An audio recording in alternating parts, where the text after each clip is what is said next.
Good morning, everyone. My artist pal, Peter Draws, was drawing with a newly manufactured pen that retails for $600, and he was having a hard time making it work, where he would, every once in a while, or more often than not, he would draw and the pen wouldn't start right away, and he'd have to go back and draw the line again because it would skip at the beginning. Now, pens can skip at the beginning or in the middle of a line, or at any time they can skip. That's not really skipping, that's just not even starting. And the reason that it's not starting is there's not ink at the very tip. And why is that the case? I don't know without looking at the pen, but it's not a good thing.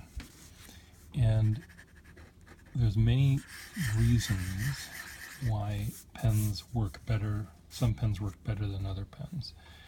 And part of that has to do with, we'll talk about the things that are not about the pen, for one thing. We'll start with the paper.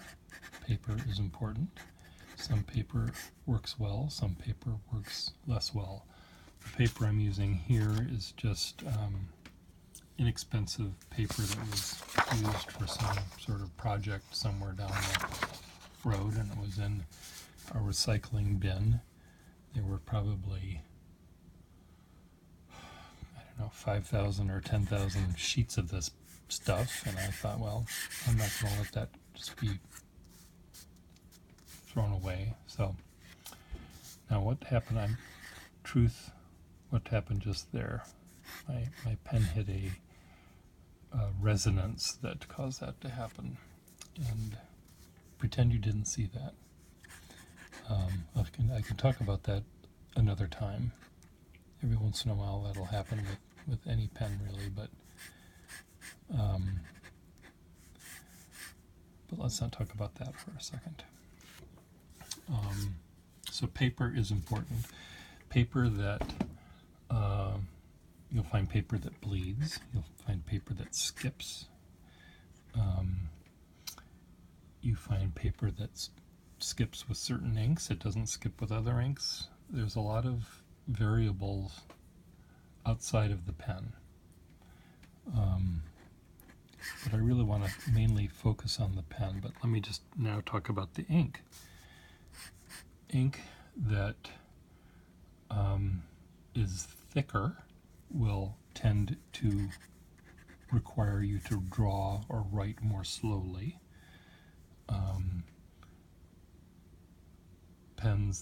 Ink that is thin might bleed more in paper, bleed into the fibers.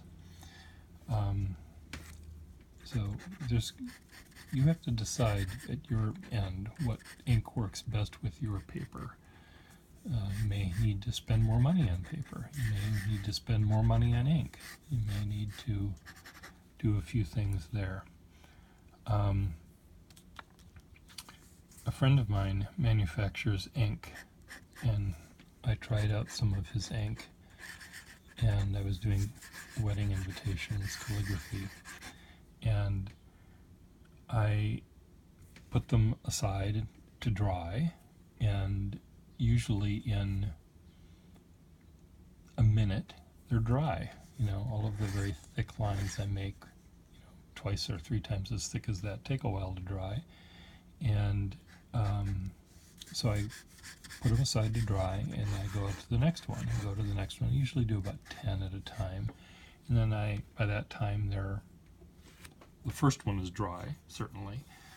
And I put them away, and I discovered that they weren't dry, and they weren't dry the next day. They were still wet. And I complained to the manufacturer of this ink, and he says, I'm not using shitty enough paper. His ink was designed to be used with very porous, really crappy, acidy, nasty paper. And people that have wedding invitations made don't use crappy paper. Usually they use good paper.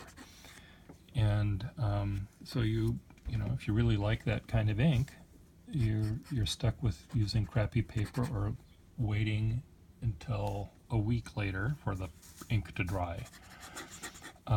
He also said that I write too fast. And I said, look, and I showed him a pen I had that I use for calligraphy or for drawing, and it was filled with Waterman ink. And I said, look, this is how fast I write. You know, I write like this.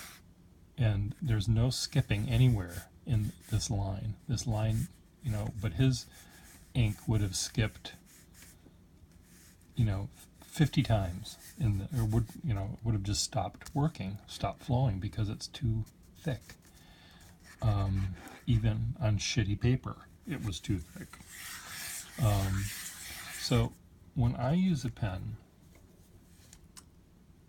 one of the things I really like is the fact that it will not skip, it will continue to flow, and it'll flow regardless of, well, it'll flow at least as fast as I need it to. You know, I imagine I could move my arm and my hand faster across a page, and this nib and this ink and this paper might skip if I go 60 miles an hour rather than however miles an hour I'm going. But this is what I'd like you guys with your modern pens to do, to see if you can do this. I'm going to set my little timer, if I can figure out how to do that on my little phone here. And I was just going to count, but I'm not as accurate. So I'm just going to start it. I'm just going to make circles, and this is an 8.5 by 11-inch sheet of paper. And I'm just going to, fill up the whole thing. So this is what I'd like you to do, is to just take your pen, whatever pen it is, and whatever ink and whatever paper you have, and do the same thing. Make a big circle, a big oval. And I'm going to time how long it takes me to do 10. And I want you watcher, to take your pen, your best ink, your best paper, and go 10 times in the same amount of time it takes me to do 10. And if your pen doesn't skip and it's a modern pen, I want to know what kind it is, because I'd like to try one out myself. So let's start this going. 1 second, 2 seconds. I'm going to get car sick here looking at that thing. So 1, 2, 3, 4, 5, 6, 7, 8, 9, 10. 14 seconds. Now I don't know when I started, but I'll just let you how to make it stop. So 10, let's see, I know that I did it in less than 14 seconds, but I'm just going to say 14 seconds. And make 10 ovals that are almost as big as an 8.5 by 11-inch sheet of paper, and look to see if it's skipped anywhere. Now, I have a sneaking suspicion that they will. At some point it would have stopped writing because there wasn't ink flowing as well as it should. Now, the thing that makes this pen be able to do this also makes this pen do this. See? I shook it, and a gallon, that's not quite a gallon, but a blob of ink came out. Now, the reason that ink came out was that ink is all in here. It's just completely flooded this feed, and that's what you need in order to make this line work. So you and me have to learn not to shake this pen. It's a very simple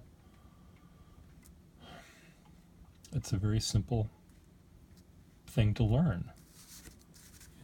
You write with it in a way. You hold it in your hand, You don't have it in your hand when you're trying to show people how to golf, or move your entire arm, or point which way it is to the post office. You don't gesticulate with your hand while you have a pen that has ink in it. Now, modern pens don't do this because they're afraid of you, who bought a pen for $600, probably have a suit on that costs $1,200. So they're afraid of this happening, where they're going to get ink from their pen on your $1,200 suit. So they make the ink flow stingy. Now, most people who buy a pen, that have a $1,200 suit, use the pen to do one thing. They sign a letter. And maybe they write slowly. I don't know what they do. But they don't need to they don't make circles that are as big as a piece of paper. They write their name. So maybe they write their name slowly, less fast. So they don't need to have a huge ink flow. They don't need all this ink right at the front of the pen. But I do, and Peter does. We want to have ink right there, ready to go. And here, I was lightly doing this. Let's see if I can do, let me add the thick line. Let's see if it keeps up with that. It should. I normally don't write this big, so I'm just going to count. I'm not going to use my thing. So 1, 2, 3, 4, 5, 6, 7, 8, 9, 10. That was, my finger got stuck on that. So, but that kept up. That's great. You try that with your pen. I bet, if when you press down, at some point it's going to start railroading. It's going to, and this will do the same thing if I press down too far and go too fast. But this is pretty fast. I know that if I were to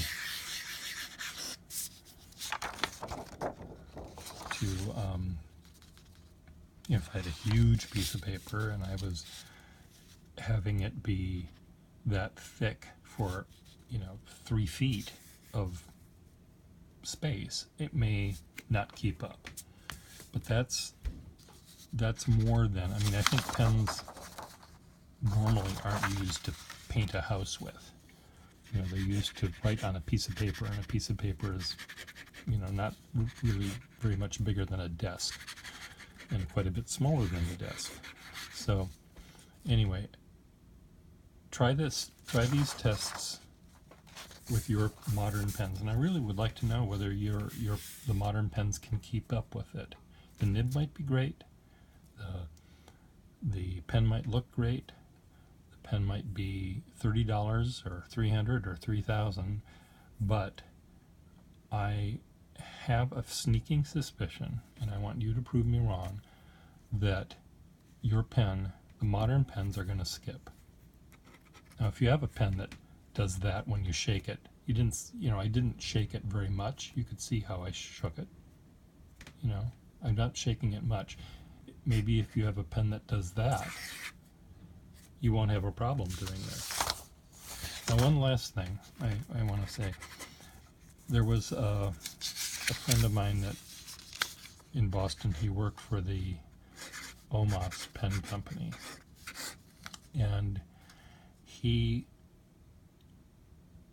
asked the Omas pen people to fit the pens that they were sending to him to sell in the United States, to fit them with feeds that they normally would reserve for people in Europe to use. The European population still uses fountain pens regularly, and they learned how to write with a fountain pen or a dip pen, an ink pen of some sort. they weren't tainted by the ballpoint as we were here in the United States. So the feeds that Omas made for the American public were feeds that were stingy with the ink flow because they were afraid of this.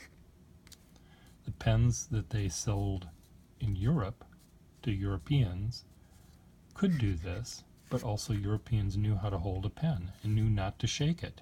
It's a very simple thing to learn to do. Don't talk with your mouth full. Don't talk with your hands while you're holding a pen. Don't gesticulate. Put the pen back in your pocket and then talk on your soapbox about whatever it is you want to talk about. So, try these tests out. Try the speed test. But use the whole page. Use not the whole page obviously, but go within an inch or two from the edges.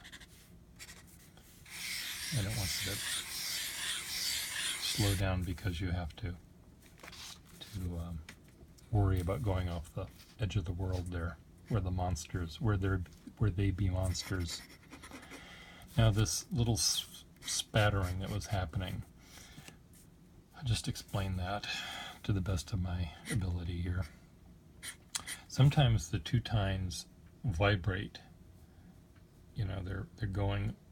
It usually happens on a side stroke. Doesn't usually happen coming down, but on the side stroke, you do get this little vibration that happens, and sometimes little ink splatters happen as a result of that. And someone else can explain how that works or why that happens, but it's not a very common occurrence. To me, it happens with very specific pens. What I should do is when it does happen with a specific pen, I should actually try to figure it out with my loop, try to see what I can see, try it on different speeds and different, find out if there is some sort of harmonic vibration happening. But I'm too lazy for that. I'd rather be drawing than doing analysis. Now, I picked this pen. This is a pen I recently bought on eBay. And I traded the nib that was in it. This pen, when I bought it on eBay, it had a nib in it that didn't work very well in this pen. It didn't actually come in this pen originally. The nib was made by the Waterman Company. This is from the 20s or teens or 20s, and the pen nib that was in it was from the 40s. And I ended up putting that nib in a pen that was more appropriate than this one. And it works better in that other pen, and this works better in this pen. There are other pens I have here. This is a Sheaffer. This is a Sheaffer Triumph nib from the 40s, 30s, 40s. Here's another Sheaffer.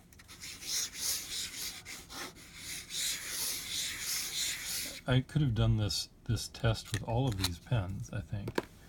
Every once in a while, I may have a pen that's really moppy. I think this is one of those. And 3, 4. See, this is skipping in a few spots, and I don't like when it does that. Now, and it's railroading, as you can see, and I knew that was going to happen on this pen, which was why I brought it out, and I have to figure out why that's happening. And I think I may have already figured it out. That I was using, when I smeared that, I filled some of my pens up with this carbon ink, which is thick, waterproof ink, and I expected it to happen. and it ends up happening. And so I would not recommend carbon ink for anyone. Here's another pen that I have with carbon ink, and it's just gunky, thick ink. And you do have to prime it, you do have to draw a little slower. So this is another example of ink that is making me draw not fast. And if I only had this ink, I would slow down everything so that it wouldn't skip. I could make my circles as big as I was making them, but I have to draw slower. And I don't want to do that. I want to draw fast. So I use inks that are made for fountain pens. This one I really don't think. I mean, it might say it's made for fountain pens, but because it's waterproof, you're going to have problems. I'm just telling you. So anyway, try your test. Try this test. Get a piece of 8.5 by 11 inch paper, fill it up with ink. You've got 14 seconds to draw 10 circles as big as the page, and let me know if they work. I'm very curious to find out. Thank you very much.